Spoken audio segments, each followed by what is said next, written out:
Hey guys, it's Pop. Complete Beginner's Guide to Diablo 3. You can play as one of 7 classes. Diablo 3 has 3 main game modes: Campaign, Adventure, and Challenge Rifts. Campaign is the story mode. Play this at least once. Adventure. You'll be spending most of your time in the Adventure game mode. Challenge Rift. This is a fixed dungeon that resets each week. Run this at least once per season to get the reward. There are multiple difficulty settings ranging from normal to Torment 16. When you first start a character, you're limited to Torment 6 until you have reached level 70, which is the level cap. Diablo 3 also offers a multiplayer experience. Each game can hold up to 4 players. You can either start a private game and invite your friends, or join a publicly available game. We won't cover the campaign in this video. We'll be focused on adventure mode. Let's create a character. And you have an option of the Barbarian, Crusader, Demon Hunter, Monk, Necromancer, Witch Doctor, and Wizard. You can either make them male or female, hardcore or not, seasonal or not, solo self-found or not. Hardcore means if your character dies, the death is permanent and all gear that your character has on them is lost. Seasonal. About every 3 months or so, everyone starts over fresh and experiences a new seasonal content. Solo self-found. Your character will never group up with anyone. When you first start a character, you'll appear in the town of New Tristram.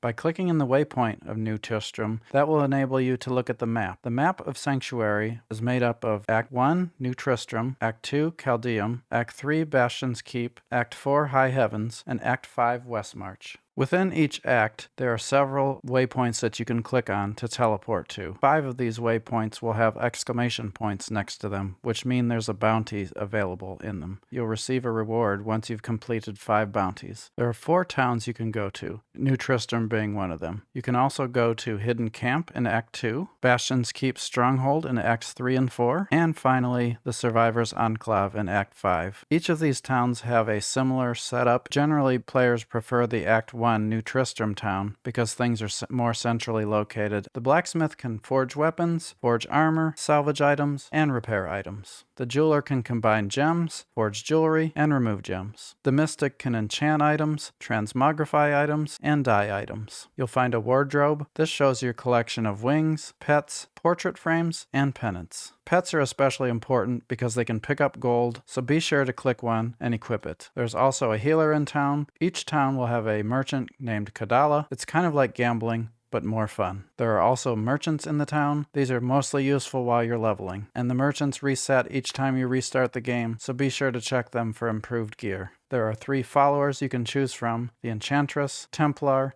and Scoundrel. Choose one and hire them. You have stash space, which is shared among your characters within the same game mode, and an armory. As you equip your character, you may want different setups, so you can save those setups here and easily switch between them. In the town of New Tristram only, the Altar of Rites unlocks various buffs and quality of life improvements on your character. When you reach the bottom, final bonus, which will give you additional really rare items called primal items. There's also a Nephilim Obelisk. Nephilim Obelisk will open a dungeon called a Nephilim Rift. There are 2 types of Nephilim Rifts: Nephilim Rifts and Greater Rifts. Greater Rifts require level 70. And lastly, Kanai's Cube, which is a crafting cube which gives you access to additional powers and changes items. You'll find Kanai's Cube in Act 3, Runes of Sescheron. As you're playing through the game, you'll find regular items, magic items, rare items, legendary items, and set items. Legendary and set items, these are the most powerful. The current season, Season 32, also contains ethereal items, which are even stronger than legendary and set items. Within the same item, you'll also find different rarities. For example, this is a set ring, this is an ancient set ring, and this is a primal ancient set ring. Between these differences are the stat rolls can be even better. There are some other interesting items: rubies, topaz, diamonds, emeralds, and amethyst gems put into your equipment to give you various bonuses. There are Ramaladni's gifts, which will add a socket to an unsocketed weapon. There are petrified screams, which open a portal to the echoing nightmare. There are infernal machines, which open portals to the uber bosses. There are whisper of atonements that can be used to add stats to your gear. There are legendary gems, which can be put into your jewelry to give you additional bonuses. And you'll find potions, which can be used while you're fighting. In terms of item slots: head, torso, waist, legs, and feet, shoulders, hands, wrists, fingers, and neck, as well as a primary weapon and an offhand. And the follower the themselves has a special slot for a token, which will give them additional abilities. While you're leveling your character, follower will also level up, and you can choose powers that they can give you as well here. What do we actually do in this game? There's the leveling process and the end game. When you create a new character, you start at level 1. You work your character up to level 70, which is the leveling cap. There is a number of different techniques that we can use to level. It's important to set the game difficulty high enough that you get the gold, XP, and loot that you need, but not too high that it's slowing you down or you're dying. One strategy to level your character is to simply run Nephilim Rifts. This isn't the absolute most efficient way, but it can be a fun way. Click Nephilim Obelisk in town, click Nephilim, and click Accept. A portal will open to the Nephilim Rift. Nephilim Rifts are a random dungeon where you kill monsters, your progress bar will go up to 100%, a Nephilim Rift Guardian will spawn. After you kill them, you will complete the rift by going back to town by pressing T or clicking the town portal button, and you will talk to Oric to close the rift. You'll repeat that until you're leveled to 70. An option which is better than Nephilim Rifts is to run Temple of Firstborn in Act 2. Run through levels 1 and 2 of Temple of the Firstborn until you come to the final door. Then teleport back to town, leave and rejoin your game, and it will reset the Temple of the Firstborn. Run this until you're level 70. This is a more efficient way, which enables you to get kill streaks, which will give you more XP. You may not get as much loot, but it is faster. If you don't like either of those options, it's also an option to just go to any of the waypoints that you'd like and complete the content. As you kill monsters, you will get experience, you will find loot. During the leveling process, the Altar of Rights will also help you on your journey. Some of the nodes that you can unlock include your kill streak timer duration and reward bonus are doubled, items have no level requirement, pools of reflections last for the entire season and are not removed by death. Each offering will require a different set of materials, which you'll sacrifice to unlock these. I would recommend unlocking this right away as soon as you can. If you unlock the second seal, the items have no leveling requirement. You can go to the blacksmith, craft a higher level weapon, and it will help. The first node of your altar can be easily unlocked by taking your Templar's gear, taking it to the blacksmith and salvaging it, and that will give you the materials needed to unlock that first node. While you're leveling, if you come across a piece of gear that says in the bottom stat changes if equipped in green, then that's an upgrade for you. So put it on and get rid of the old piece.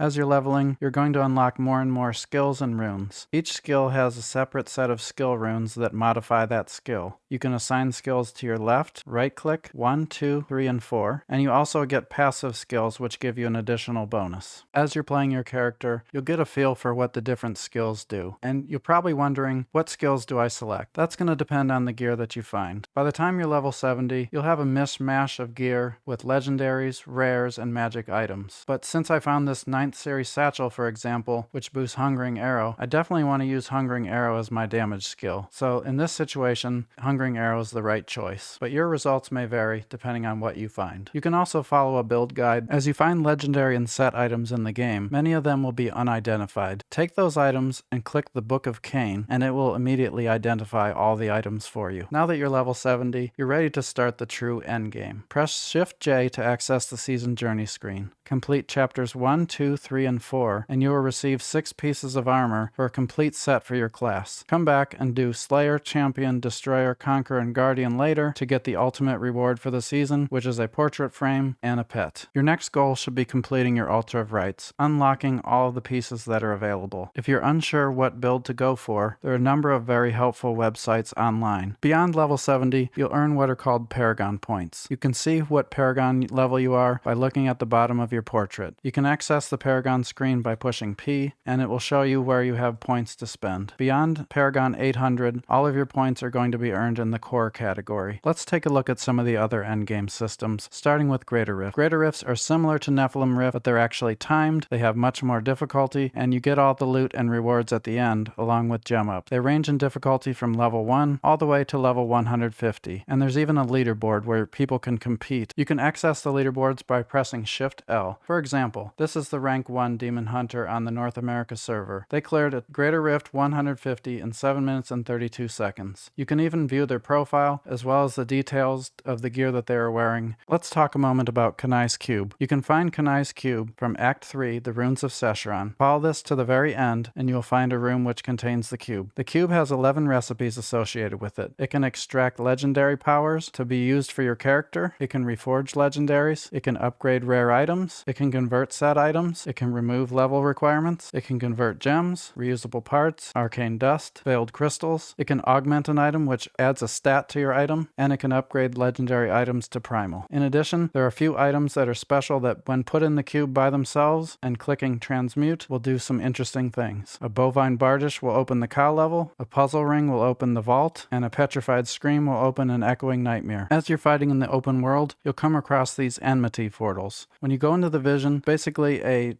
mini dungeon which you can kill enemies and get lots of loot. If you want to fight the uber bosses, you'll need to find infernal machines. Take those infernal machines to this house, the Heretic's Abode in New Tristram, go in, and click each of these to open the portals. Go in and fight each of the uber bosses. Last but not least, remember that Diablo 3 is a social game. It's made to be beneficial to play with other people. You can access your friends list by pressing O, join them in their adventures. You can also join clans and communities to play with other people by pressing Shift O. You can even earn achievements by right-clicking your portal and going to view achievements. Look through the list, pick a few, and go for them. And that's going to do it for my complete Diablo 3 beginner's guide. I hope you found this helpful and informative and got a great start into the game. If you have any questions, let me know in the comments below. Please like the video and subscribe to my channel for more content. Also, I stream on Twitch under Pop Music 42, mostly playing Diablo, so please stop by, say hi, and ask questions. Have a great day.